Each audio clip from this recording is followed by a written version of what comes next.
Bonjour et bienvenue à tous sur Foot Inside, la chaîne de l'actualité foot en temps réel. N'hésitez pas à suivre les différents réseaux de la chaîne et de laisser un petit like ou un commentaire pour le soutien et le référencement, c'est très important. Aujourd'hui, nous allons nous consacrer au PSG qui a terminé premier du classement et qui est donc qualifié pour la Ligue des Champions 2023-2024. Le PSG, la saison de l'implosion. La saison 2022-2023 du PSG avec la Coupe du Monde en décembre aura été un cataclysme sur bien des plans. Premièrement, que dire de Christophe Galtier? Hormis 2 mois en août et septembre avec un festival de buts marqués, par la suite, Galtier a été totalement dépassé par le challenge parisien. Entre des joueurs qui n'écoutaient pas son discours et se moquaient de lui en off auprès des médias, des choix tactiques discutables, notamment en Ligue des Champions, qui ont clairement montré ses limites pour coacher un top club européen, sans parler des polémiques et de l'affaire judiciaire liée à son ancien club, qui ont fait de cette saison un long calvaire pour Galtier. Deuxièmement, le mercato de Campos qui a été complètement raté malgré pas mal d'argent dépensé, mais des choix qui n'apportent aucune plus-value à l'équipe, mais seulement des joueurs pas au niveau pour un club comme le PSG. Troisièmement, l'absence de direction sportive au club, avec les trop nombreuses absences de Nasser Al-Khelaifi, qui n'est pas là au quotidien pour prendre des décisions, surtout dans une saison avec la Coupe du Monde au Qatar qui l'a amené à passer beaucoup de temps là-bas. Et dernièrement, la république des joueurs qui font ce qu'ils veulent et qui ne se comportent absolument pas en professionnels et qui ne respectent pas l'autorité. Des joueurs qui, après la Coupe du Monde, n'étaient plus intéressés par la saison. Sur le plan des résultats, un titre en Ligue 1 acquis sans manière et avec difficulté, une élimination catastrophique face à la nuit Marseille en Coupe de France, une élimination humiliante en huitième de finale de Ligue des Champions face au Bayern avec un coach totalement dépassé tactiquement et des joueurs complètement amorphes. Pour toutes ces raisons, la saison se conclut par le licenciement de Christophe Galtier, qui est accueilli avec beaucoup de soulagement par les supporters. Luis Enrique, enfin un véritable projet de jeu. Le mercato du PSG commençait forcément par la recherche d'un nouveau coach, et malgré plusieurs rumeurs, le choix du PSG s'est porté sur Luis Enrique. Les dirigeants ont été séduits par ses idées de jeu et sa forte personnalité, avec pour ambition la construction d'un jeu attractif, avec la reprise en main de la discipline au sein de l'effectif. Luis Enrique a aussi été choisi pour sa propension à ne pas avoir peur de faire jouer les jeunes joueurs talentueux, lui qui avait pris Gavi avec la sélection espagnole à l'âge de 16 ans. Les supporters et les suiveurs semblent séduits par le choix du coach et espèrent que le club va retrouver un allant positif dans le jeu et les résultats.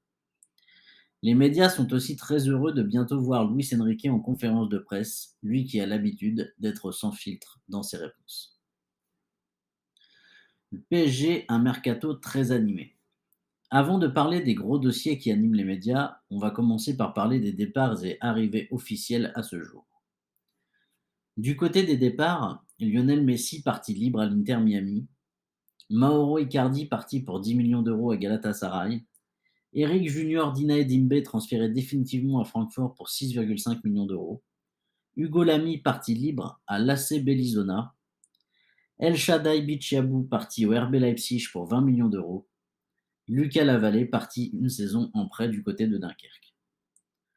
Du côté des arrivées, Arnaud Tenas arrive libre en provenance du FC Barcelone, Cher N'Dour arrive libre en provenance de Benfica, Xavi Simons qui est recruté pour 6 millions d'euros en provenance du PSV mais prêté une saison au RB Leipzig, Gonzalo Ramos prêté avec option d'achat obligatoire de 65 millions d'euros par Benfica, Lucas Hernandez arrive du Bayern Munich pour 45 millions d'euros, Kangin Lee arrive en provenance de Majorque pour 22 millions d'euros, Manuel Ugarte arrive en provenance du Sporting Portugal pour 60 millions d'euros, Marco Asensio arrive libre en provenance du Real Madrid, Milan Skriniar arrive libre en provenance de l'Inter Milan, et la dernière arrivée en date, Ousmane Dembélé, arrive du FC Barcelone pour 50 millions d'euros. Parlons maintenant des différentes rumeurs et cas individuels qui agitent la planète Mercato. Leandro Paredes est de plus en plus proche de rejoindre Mauro Icardi à Galatasaray pour un montant de 6 millions d'euros. Paris est toujours en discussion permanente avec Francfort pour la venue de Randal Colomoni. Renato Sanchez a plusieurs courtisans avec en tête de liste l'AS Roma. Hugo Ekitike est lui suivi par plusieurs clubs, dont notamment Lens et Lyon en France, et devrait donc, sauf retournement de situation, jouer pour une autre équipe cette saison.